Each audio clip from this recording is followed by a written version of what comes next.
to live bravely and to live well is to give all of your goodness and all of your happiness and be the best person that you can be.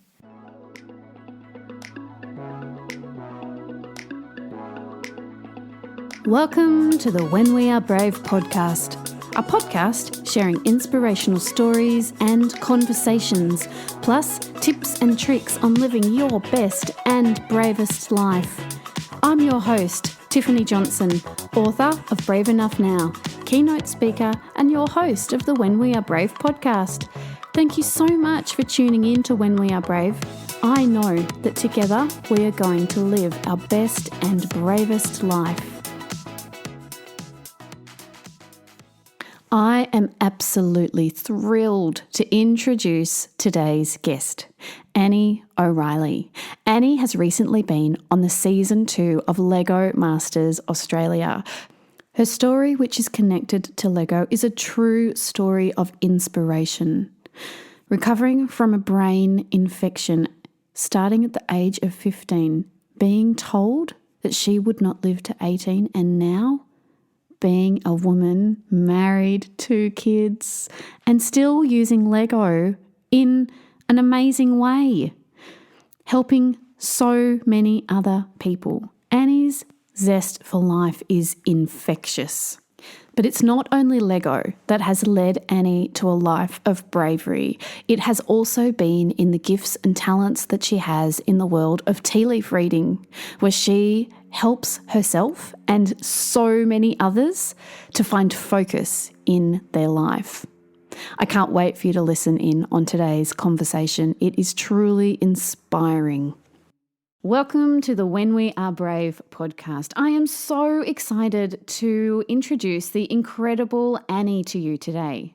Annie is an 8th generation tea leaf reader. She is absolutely incredible, intuitive woman, and also has been running the Brickvention Convention in Melbourne for the past 10 years. Yep, I've been part of the group for 10 years. So, Annie, tell us a little bit about yourself. Hello. I'm Annie. I'm just, a Melbourne girl, originally from Perth, and I've been practicing as a tea reader for most of my life. It's something that was passed down to me from my Irish maternal bloodline.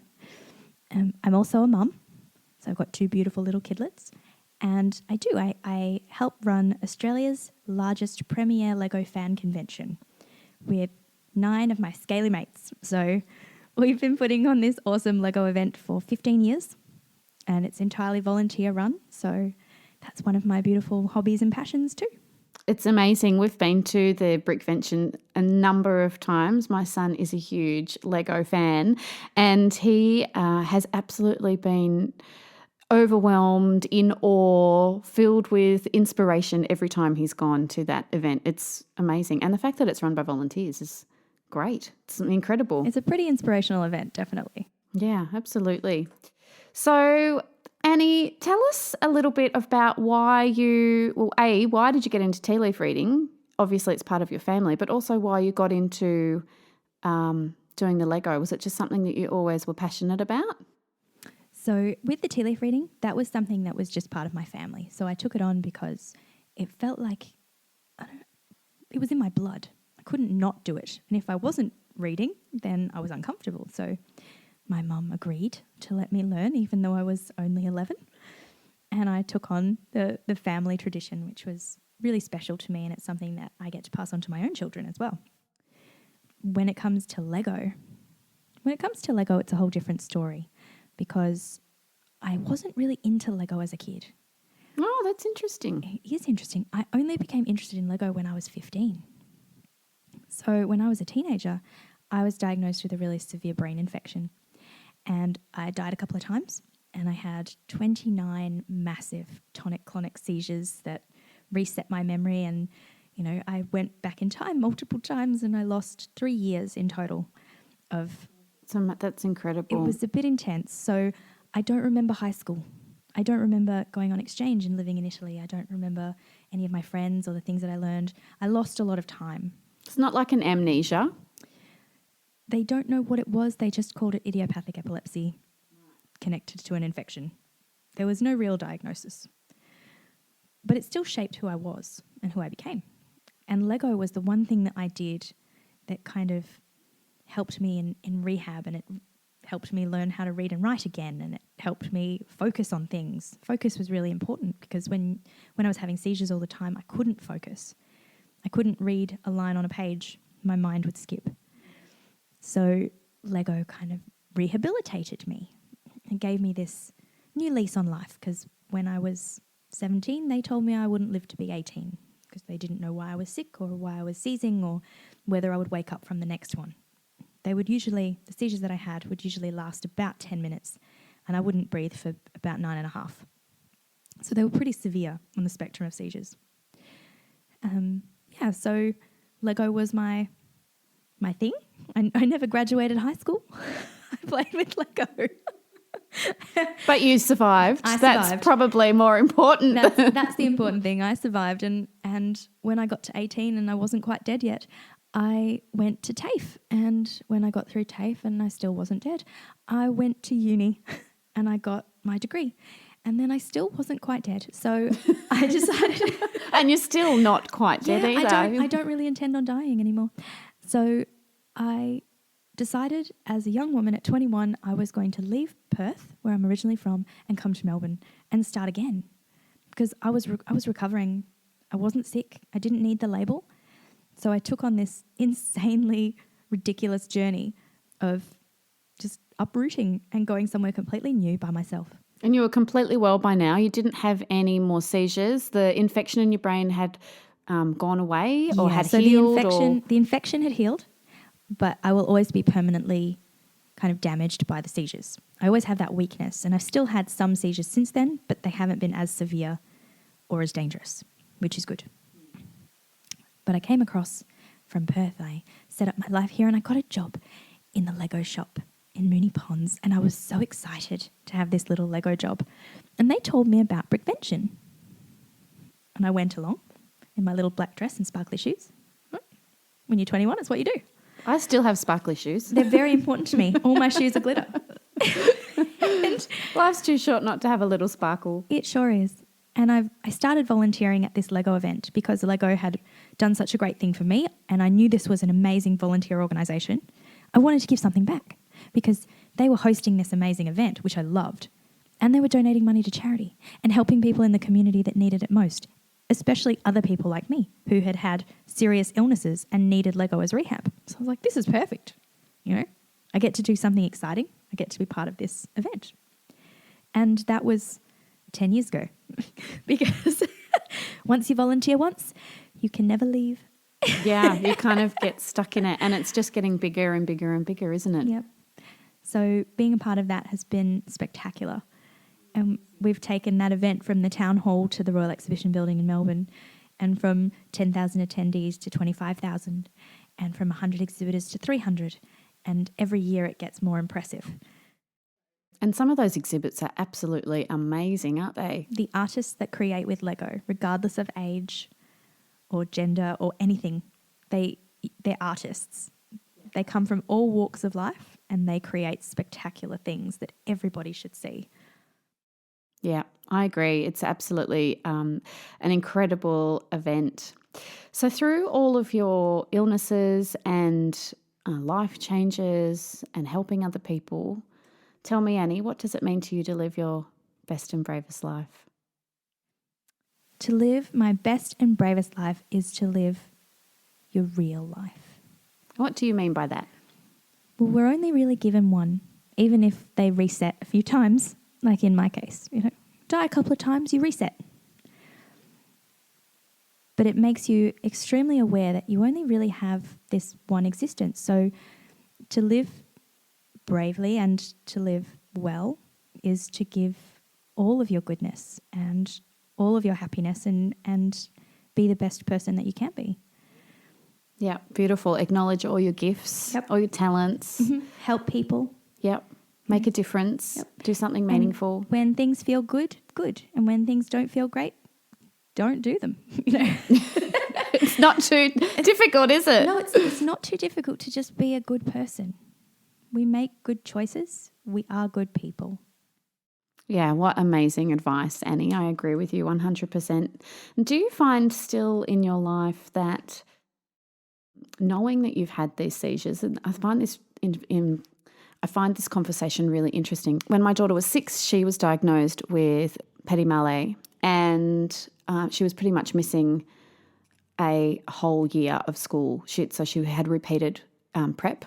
We'd moved from Brisbane to Melbourne, and we decided that all the other children were older, so just how the curriculum was working between the two different states and where she was at in her learning, it was better for her to repeat prep. And then we just decided to get her looked at because we knew that there was something strange. We decided that we would help her in some way, and the teacher was also really concerned. And then we discovered at the end of her first or second year of prep that she was actually having these absent seizures. And so we realised that her eye actually would go up to the left when she was having them.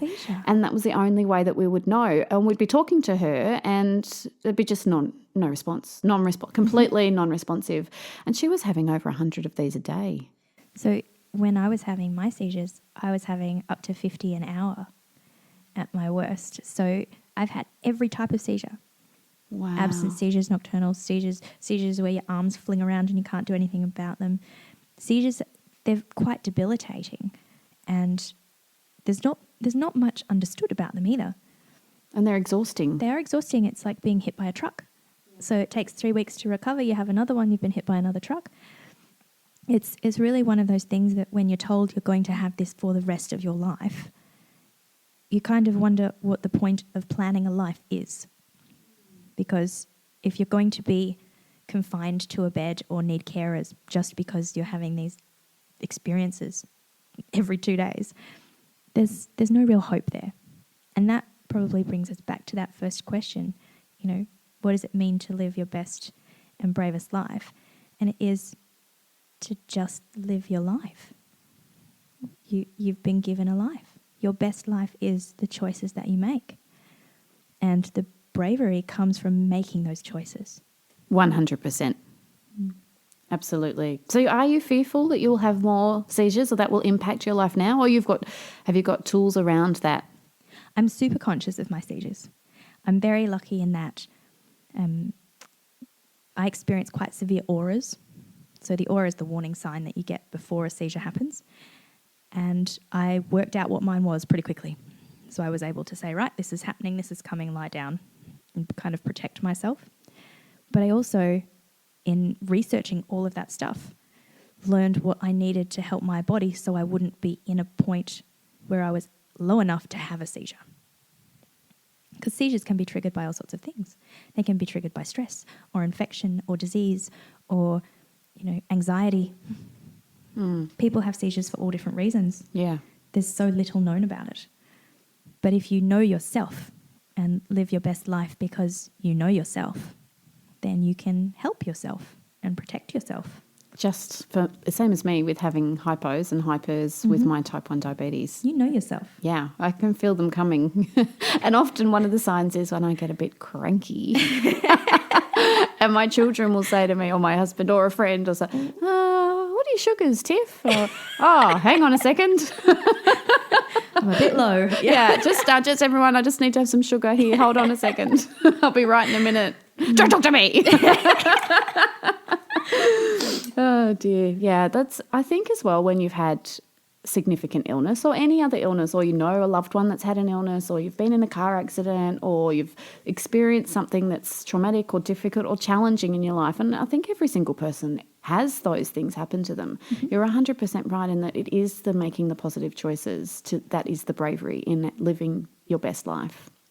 Choices. Yeah. Everything is about choices. My great granny used to say that you never make a wrong choice. You always make the right choice at the time. So later down the track, if you think, I could have made a different choice, you shouldn't regret the choices you originally made. You should just make a new choice and redirect the pathway that you want to go on. So there's never an element of regret. There's just I did the best that I could. I'm going to keep doing that. Yeah. Yeah, absolutely. So with your beautiful granny, who also was involved in your tea leaf reading world, I've had Annie read my tea leaves, and She is right. Every single time we read tea leaves, everything that happens in that teacup comes true, which is so much fun to do. So tell me about how that's impacted your life in living this incredible, brave life that you have been given. How has tea done that for me? So tea for me has always been an amazing focus. And having something that I can hold in my hands that is physical and demonstrative of thoughts and subconscious, and it's tangible. I love tangible things, right? Having that thing that I can hold on to and see and understand and read and experience gives me a great ability to center myself and be calm and plan and project and focus. And I think that's a really handy tool when it comes to living a brave life, because often we don't know what's coming. And one of the things that can stop us from being brave is that fear. And when you have a tangible thing in front of you that can say, hold on a second, this is what you have to look forward to, then that gives you that hope and that inspiration and that plan to be able to be brave, which is very exciting. It is. And Annie, you've got a book on tea leaf reading. I do. Where can people find that? It's on my website. It's written by my mum, and currently in the process, there's one that we are co-writing together. So we've got a little bit of research up our sleeves about tasseomancy and tea reading. Just a few years. Yep. My website's easy to find. It's teawithannie.com. So for those of you out there, yes, for those of you out there looking for some inspiration in a teacup, Annie is your girl, 100%. She's also got an amazing range of teacups and tea available too, which is just divine. Beautiful gifts and beautiful inspiration for enjoying moments of tea leaf reading. I have to say I've become a little bit obsessed about tea leaf reading. I'm glad. In the mornings, my daughter and I often, particularly on a weekend, maybe not so much now that school's back in town, but we will have our cup of tea with our tea leaves in there, and we will read them on a Saturday and a Sunday morning. Mm-hmm. And we have so much fun doing that. If sometimes as well, say she's come home from school or I've had a bad day or whatever, in the afternoon we'll sit down and we'll have a cup of tea and we'll look at our tea leaves at the end of our cup as if they're clouds, which is what Annie teaches, to look at your tea leaves like they are a cloud. So imagine you're lying in the sun and you're looking up at the sky making pictures out of the clouds, and that's one of my favourite activities. So looking in a teacup is also really easy to do, and if you've got a great imagination, and mine runs wild, so I come up with some great things. So I find that you're right, it is a great tool in that you can go, okay, I've had a bit of a rough patch, or I've had a really exciting thing happen, but there's an opportunity for some reflection in there, whether or not it's a positive or a negative experience that you've had. It's a really good meditation. Yes, it is almost like a meditation, and there's nothing more soothing than a good cup of tea. Mm-hmm. It grounds you, it centers you, it gives you something to look forward to. Yeah. It fills you with warmth and happiness. Who doesn't like tea? Actually, I don't like tea, but I love drinking herbal tea. You don't like black tea? Don't like black tea. That's okay. There's lots of other teas available out there. In fact, delicious. I also have a garden in my out the back of our home that is just dedicated to plants that can be used to make tea. Amazing. Yeah, that's really cool. So, Annie, for those of you who would like to get to know you a bit more, learn more about tea leaf reading. Tasseomancy. Yep, it's the art of reading cups. So not even just tea. We can read anything. Coffee? Anything in a cup. Yep, coffee, hot chocolate, red wine, dirt. Oh, dirt. Don't go drinking dirt. That's Don't not drink so dirt, nice. No. You can read anything that leaves a sediment. And what about Brickvention? If people are interested to get involved in the Brickvention convention. So if you're interested in Brickvention, that's easy to find too. We are brickventures.org.au. Too easy. And people can go along to the incredible convention, or you can also, if you're a big Lego fan, you can create your own incredible artwork, sculpture, whatever it is. A mock. my own creation. Oh, yes. They're You can mock with us very and join us exciting. at the Melbourne Lego user group. Awesome. My son's been involved in that. He loves it. Absolutely loves it. Being around all those other creative beings who just get so much out of Lego. It's such an incredible toy, isn't it? The history of Lego is amazing, but maybe we can talk about that some other time. I'd love to. That would be amazing. I always love to ask this question at the end of our beautiful time together and say, do you have a tip or a trick that you would like to share with those out there on how you live bravely every day? Because you've had a lot to overcome in your life, Annie, and you're such a positive and inspirational person. Being around you, you're so full of effervescence and life and joy. What's your biggest tip that you'd like to share? You're very nice, Tiffany. Thank you very much. It's all true. Oh, you're lovely. My tip or trick for living your best life, I think really for me, it's about focus and having something special to look forward to. So for me, that's tea. I use my teacup to give me that focus or that central spot that I can set my heart on. But it could be anything, that little bit of focus that you give yourself, whether it's something that you've always wanted or something that you've always dreamed of doing. And it's good to start small. You know, a single teacup gives you a great ability to focus on one little thing and take it a step at a time. But really it's just having that moment, I suppose, to focus. So giving yourself a moment. Yeah, what a beautiful tip. Thank you, Annie, for sharing that. Well, thank you for coming in today. It's been so much fun. I love talking about tea. I like drinking it even better. And learning about all the incredible adventures that your life has held for you and how you live bravely. You really are an inspiration. Thank you for joining us today. Thank you so much, Tiffany. Isn't Annie so inspiring? Her light shines brightly wherever she is. You can hear her smile when she's talking. I absolutely loved having Annie on the show. And don't forget to find your focus and find a moment in your day where you can just have that moment of reflection, whether it's in a teacup or in another form. It's always so important to be able to find focus, which helps us to live our best and bravest life.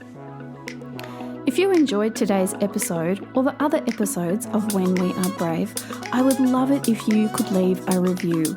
Reviews help shows get the word out in the podcasting world. Or if you could also subscribe. That way you won't miss another episode of When We Are Brave. Shows are dropped weekly on a Monday, so make sure that you subscribe and get your new episode every Monday. You can find out more about me on my website, tiffanyjohnson.com.au. You can also find out more about my book, Brave Enough Now, an inspirational true story of self-discovery, survival and hope. It's my story of how I came to find who I truly was and how I came to survive the 1999 Swiss canyoning disaster. It's available now on Amazon, and I also have signed copies on my website. Plus, I have my free mini guided journal, which you can download your copy today on my website. It could just be the thing that you need to help you feel brave and live your best and bravest life. I also love sharing my story with audiences across the globe. As a keynote speaker, I tell my story and share tools and tips on resilience and how you can live your best and bravest life. You can connect with me on Instagram, Facebook, Twitter or LinkedIn, or send me an email. I'd love to connect with you. Head over to my website, tiffanyjohnson.com.au. I've also started up a new Facebook group free for you to join today. It's called Brave Hearts. So if you're keen to join with other brave souls, head over to the Facebook group Brave Hearts. I'd love to see you in there.